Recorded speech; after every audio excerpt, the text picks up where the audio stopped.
तो hello guys, it's Aarush Tiwari. आज हम लोग आ चुके हैं सब टॉपिक नंबर 4 के साथ। कल हम लोगों ने सब टॉपिक नंबर 3 पढ़ा था, जैसे आप लोग देख सकते हो यहाँ पे हम लोगों ने सब टॉपिक नंबर पढ़ा था 3 पढ़ा था। आज हम लोग सब टॉपिक नंबर 4 पढ़ेंगे। इसका नाम है सोशल टेंशंस। ठीक है, तो इसमें ज़्यादा कुछ हमको मिला नहीं, इसलिए हम इसको जल्द से जल्द आप लोग इसको देख लीजिए, पढ़ लीजिएगा और हम लोग अब आगे चलते हैं। इसमें केवल और केवल एक ही पॉइंट मुझे देखने को मिला है, तो इसको हम लोग देख लेते हैं कि क्या पॉइंट है। ये कह रहा है कि इन ब्रिटेन फॉर एग्जांपल, यहाँ से आप लोग देख सकते हैं। ये मैं आपको पूरा दिखा देता हूँ कि आप लोग पढ़ लीजिएगा इसको।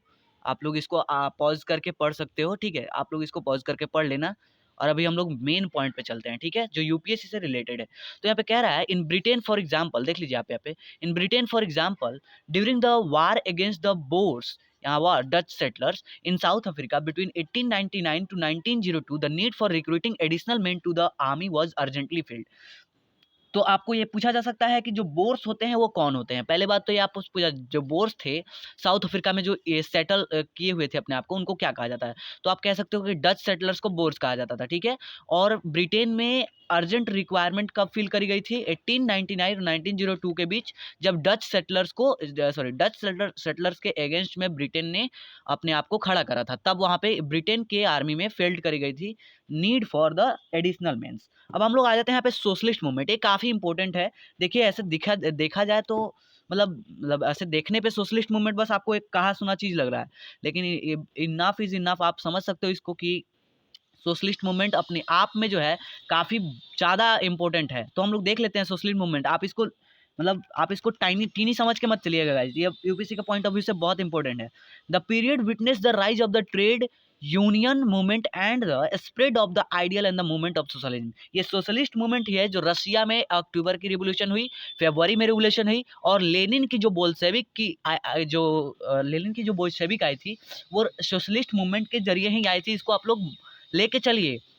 जो विड्रॉ किया था रसिया वार से, ये सोशलिस्ट मूवमेंट का ही देन था। इसको आप टाइनी सब्जेक्ट समझ के मत चलिएगा। तो यहाँ पे कह रहा है the period witness the rise of the trade union movement and the spread of the ideas in the movement of the socialism.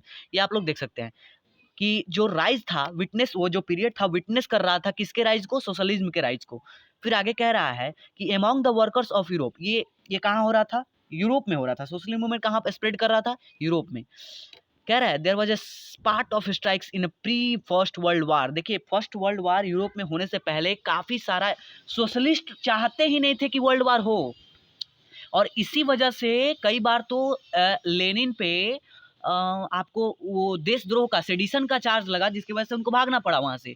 तो आप लोग देख सकते हैं, ये सोशलिस्ट चाहते ही नहीं थे कि वर्ल्ड वार हो, और हर कंट्री में बना था, जर्मनी में बना था, फ्रांस में बना था, इटली में बना था।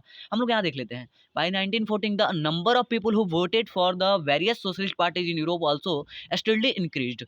1940 में इंक्रीज कर गए लोग, समझने लगे सोशलिस्ट है क्या। फिर कह रहा है in 1914 the socialist parties of Germany, France and Italy were the single largest party in the parliament of their respective countries. ये 3-4 ऐसे थे जहाँ जहाँ की सोशलिस्ट पार्टीज काफ़ी लार्जेस्ट पार्टीज थी कंपेरेटिवली अदर यूरोप्स के पार्टीज से।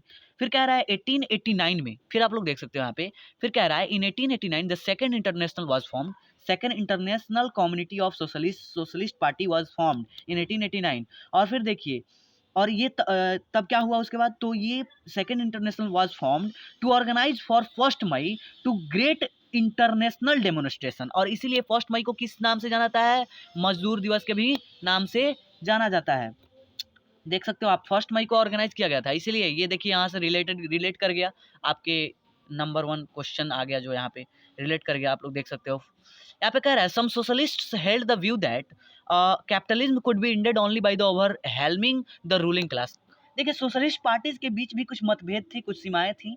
कुछ चाहते थे कि रूलिंग क्लास को ढलने से ओवरहेल्म कर दिया जाए, लेकिन वहीं पे कुछ क्या चाहते थे, देखिए, कुछ कहते थे the capitalism could be transferred gradually through the growing influence of the working class. कुछ कहते थे कि ये जो कैपिटलिज्म है वो धीरे धीरे खत्म होगा। कैसे खत्म होगा, जब वर्किंग क्लास राइज करेगा तब खत्म होगा। तो यहाँ पे पॉइंट्स खत्म होते हैं। आगे हम लोग पढ़ेंगे कोलोनाइलिज्म, मिलिटराइजेशन एंड वार। ये काफ़ी इंपॉर्टेंट रखता है, इसमें ज़्यादा कुछ नहीं था। तो हम लोग चलते हैं, बाय गाइज।